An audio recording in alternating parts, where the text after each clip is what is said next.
Meenakshi college of nursing Mangadu and Arulmigu Meenakshi college of nursing Kanchipuram BSc MSc and post basic BSc. Operation midnight hammer மூலம் Iran அணுசக்தி திட்டத்தை நாசமாக்கிவிட்டோம் என அமெரிக்க பாதுகாப்புத்துறை அமைச்சர் பீட் ஹெக்ஸேட் கூறியுள்ளார். இது குறித்த விவரங்களை தருவதற்காக மீண்டும் நாகப்பன் இணைகிறார். வணக்கம் நாகப்பன். ஈரான் அணுசக்தி திட்டம் நாசமானது என்று அமெரிக்க பாதுகாப்புத்துறை அமைச்சர் பீட் ஹெக்ஸேட் பெருமிதம் தெரிவித்திருக்கிறார். இதன் பின்னணி என்னவாக உள்ளது? விவரங்கள் என்ன? வணக்கம் இளரசி.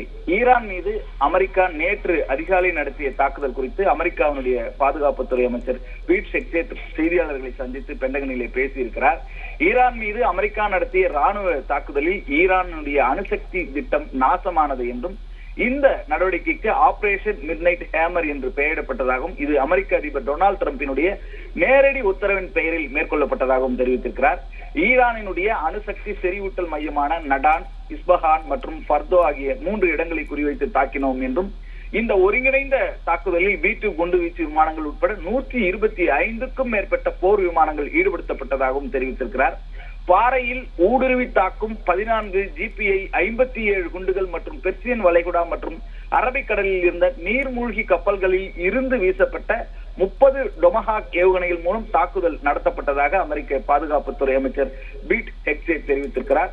இது போன்ற தாக்குதலை இதுவரை எந்த நாடும் நடத்தியதில்லை என்றும் B-2 குண்டுவீச்சு விமானங்கள் ரேடாரில் சிக்காமல் ஈரானுடைய வான் எல்லைக்குள் புகுந்து தாக்குதல் நடத்திவிட்டு திரும்பியது என்றும் நாங்கள் ஈரான் ராணுவ வீரர்களையோ பொதுமக்களையோ குறிவைக்கவில்லை என்றும் இந்த திட்டம் ஈரானுடைய ஆட்சி மாற்றத்துக்கானது அல்ல, ஆனால் அமெரிக்காவினுடைய தேசிய பாதுகாப்புக்கு ஏற்பட்ட அச்சுறுத்தல் தான், அதனால் அந்த அச்சுறுத்தலை முறியடித்துள்ளோம் என்றும் பீட் ஹெக்ஸேட் கூறியிருக்கிறார்.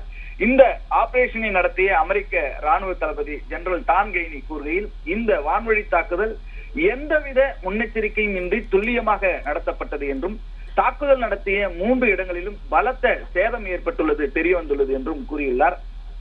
ஈரானுடைய நேரப்படி நேற்று அதிகாலை 2 மணி முதல் 3:30 மணி வரை இந்த தாக்குதல் நடத்தப்பட்டது என்றும் வானில் இருந்தும் கடலில் இருந்தும் ஒரே நேரத்தில் இந்த தாக்குதல் நடத்தப்பட்டதாகவும் அமெரிக்க ராணுவ தளபதி ஜெனரல் டான் கெய்னி தெரிவித்திருக்கிறார்.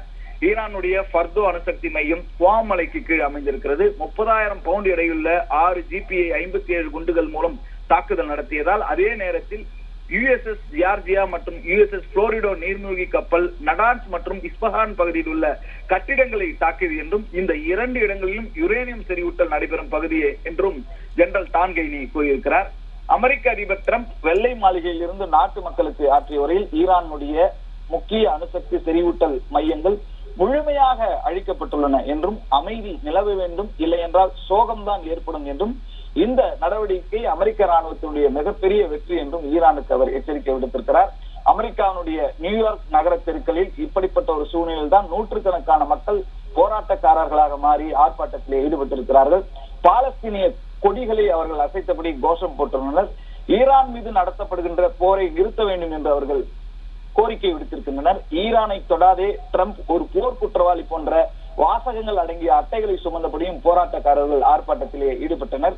ஈரானுடன் மோதலை தொடங்கிய காசா மீது நடத்தப்பட்டு வருகின்ற தாக்குதல் இவற்றையெல்லாம் சுட்டிக்காட்டி இஸ்ரேலுக்கு எதிராகவும் ஆர்ப்பாட்டக்காரர்கள் கோஷங்களை எழுப்பியுள்ளனர். இப்படிப்பட்ட ஒரு சூழ்நிலையில் தான் பாதுகாப்புக்காக போலீசார் பல இடங்களிலே குவிக்கப்பட்டிருக்கிறார்.